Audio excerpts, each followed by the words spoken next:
Merhaba. Biraz rahatsızım, dolayısıyla sesim biraz kısık. İçinizde kaç kişi koçluk, mentorluk mesleğiyle uğraşıyor? Burada olan hanım sayısının çokluğu iyi bir haber veriyor bana. Konuşmacılar 15 kişi, 8 tanesi hanım. Hanım sayısı iyiyse o iş iyiye gidecek demektir.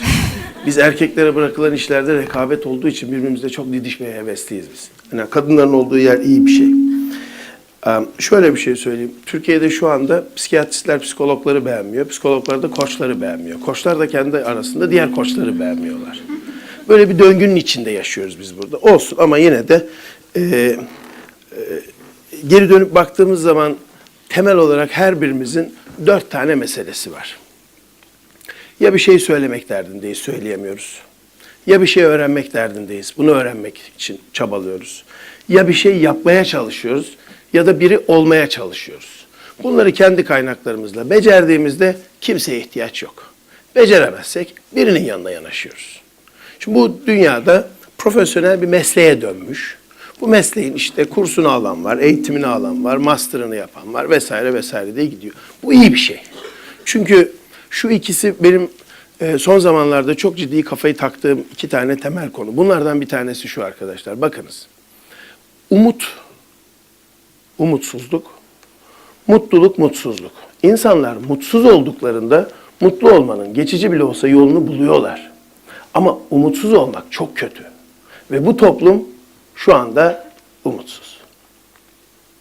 Bu toplumun dürüst olacaksak lideri yok. Bu toplum yönünü kaybetmiş durumda. Yönünü kaybettiği için daha ağırlıklı, birbirine düşman olma hevesimiz yüksek. Birbirini anlamaya çalışmıyoruz. Oysa an ve anlam kelimesi bir tek anlamak cümlesinin içinde geçer.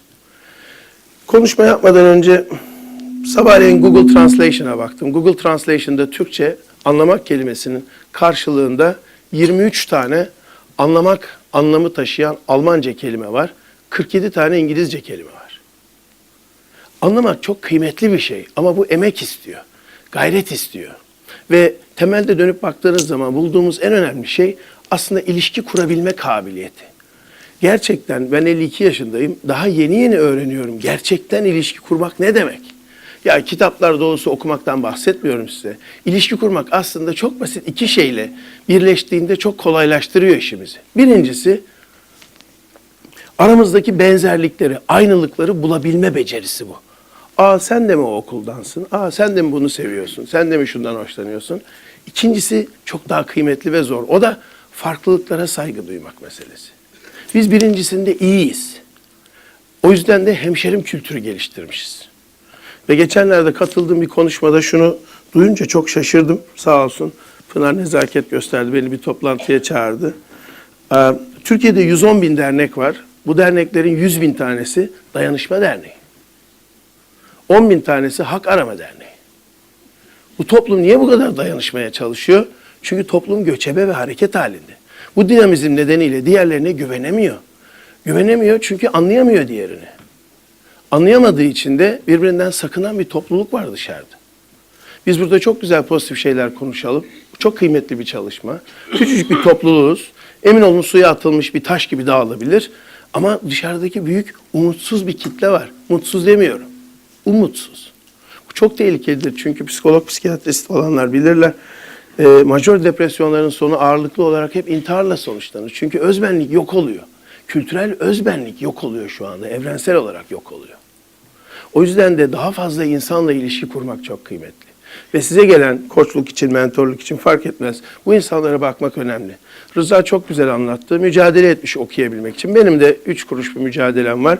Ben dereceyle okul bitirmiş biriyim. Yani herkese bu nasip olmaz.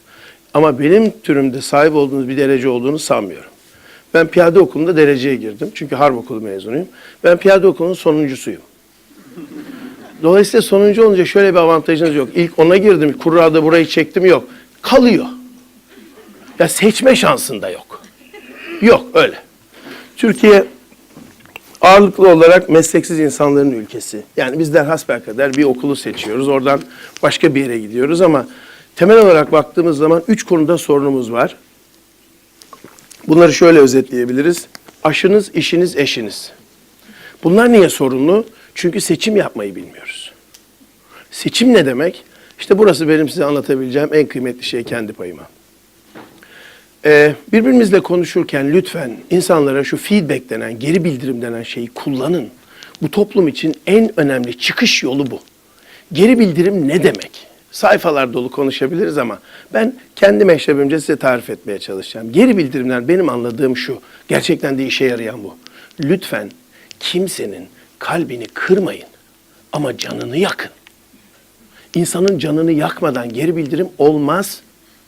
Çok tatlısın ama şurası da daha iyi olsa. Hadi yürü, hiçbir şey olmaz. Canınız yanmadıkça doktora gitmezsiniz. Canınız yanacak ki ben artık bir şey yapamıyorum deyip gidebilirsiniz. Merkezi sinir sistemi öyle çalışıyor. O yüzden de insanların acıya dayanamayacağını düşünmeyin lütfen. Biz acıya dayanırız. Burada kadınlar var, daha iyi bilirler. Ağrı birimine del birimi deniyor. Normalde insanın dayanabileceği en yüksek ağrı 45 deldir. Burada kaç tane doğum yapmış anne var? İşte bu hanımefendiler 57 birime dayanıyorlar. 57 del ne demek biliyor musunuz? 57 del birimin karşılığı şudur. Aynı anda 20 tane kemiğin kırılması demek bu. Biz bu kadarına dayanabiliriz. Bizim canımızı yakınız ki eyleme geçelim. Ama kalbimizi kırmadan yapın bunu. Sanat orada. Nasıl olacak? Sanat orada. O yüzden buna sanat deniyor. 3,5 dakika içinde şunu toparlamaya çalışacağım. Ara sıra düşünüyordum. Bir 5 senedir düşünüyorum. Diyorum ki bir imkan olsa, yani her zaman olmuyor bu imkanlar ama bir imkan olsa ben dünyaya bir daha gelsem. Şimdi dünyaya bir daha gelseniz, hadi 0 kilometre veriyorum. Rıza söyledi, iyimser, kötümser var. Bir de karamsar var orada. Ne isterdiniz? Amerika'da bugün 1,5 milyar dolarlık loto çekildi ve biri kazandı. Onu mu isterdiniz? Hakikaten yani neden olmasın değil mi? Yani seçeneklerden biri buysa deli para bu ya. Şimdi ben bunu düşündüm kendi meşrebimce. Size de önerim bu. Dedim ki ya ben çok zengin olayım. Dünyaya bir daha gelirsem daha da para pul derdim olmasın. Ne istiyorsam alabileyim. Alabilmenin arkasında ne yattığına baktım. Beni çok tatmin etmedi. Çünkü içinizde ben bu dünyada yaşıyorum diyenler kimler? Yaşıyorum diyenler. Peki. Ben bu dünyadan geçiyorum diyenler kimler? Biz geçiyoruz arkadaşlar. Geçiciyiz. Geçici olduğunuz için biriktirmenizin bir anlamı yok. Biriktirdiğiniz şeyleri sergileyecek kimse yok çünkü. Biz gidiyoruz, gideceğiz, başladık. Yolun etrafında devam ediyoruz. Biz yaşamlarımız falan düşünüyorsanız yanılmayasınız. Kalıcı falan değiliz. Geçerken nefes alarak devam ediyoruz. Hepsi bu. Zenginlik beni kesmedi. Dedim peki o zaman ben ne yapayım, ne isteyeyim? Dedim çok zeki olayım ben. Yani zekadan böyle artık çıldırtacak düzeyde herkesin ya ne kadar zeki adam desin. Bu da kesmedi. Birkaç ay düşündüm üstüne. Önce tatmin etti beni. Dedim ben çok yakışıklı olayım. Yemin ediyorum burada biraz uzun kaldım. Demek ki orada bir derdim meselem varmış benim. Uzun kaldım. 6 ay 9 ay ben yakışıklı olayım. Çok yakışıklı. Acayip yakışıklı olayım. Gören bir sağa devrilsin bir sola devrilsin dedim. Ya bu bir anlam taşımıyor bu. Dedim ben en iyisi acayip bilgili olayım. Yani ayaklı Google olarak dolaşayım. Ne sorarsanız referanslarıyla cevap vereyim. Bu da bir işe yaramadı. Aylarca düşündükten sonra aslında ben buldum. Dünyaya ben bir daha gelirsem, öyle bir imkan olursa, bilemiyoruz fırsat buysa, size de tavsiye edeceğim odur. Ben yaşamda doğru seçim yapabilme kabiliyeti istiyorum artık. Her yaptığım işte doğru seçmeyi istiyorum ben. İşimde, eşimde, aşımda fark etmez. Tamam bunu buldum, bu beni tatmin etti. 2 senedir bundan acayip mutluyum. Sadece son 1 yıldır şunun cevabını arıyordum. Peki nasıl seçim yapacağım? İnanın bana onu da buldum. Seçim yapabilmek demek vazgeçebilme kabiliyetiyle ilgili. Vazgeçebiliyorsanız seçebiliyorsunuz. Peki nasıl vazgeçeceğiz? Onu da buldum. Size double bonus daha ne istiyorsunuz? Arkadaşlar değerleriniz varsa vazgeçebiliyorsunuz. Değerleriniz yoksa vazgeçemeyince seçemiyorsunuz. Seçemeyince bir sürü hata yapıyorsunuz. Benim anlatacağım hatalar için 10 dakika yetmez. Uzun süre konuşabilirim. Ama size bir tane sağlam önerim olacak. İnşaat sektöründen biri duyarsa da beni vurmasın ama lütfen rica ediyorum. Kiralık evde ölün. Sakın ev satın almayın.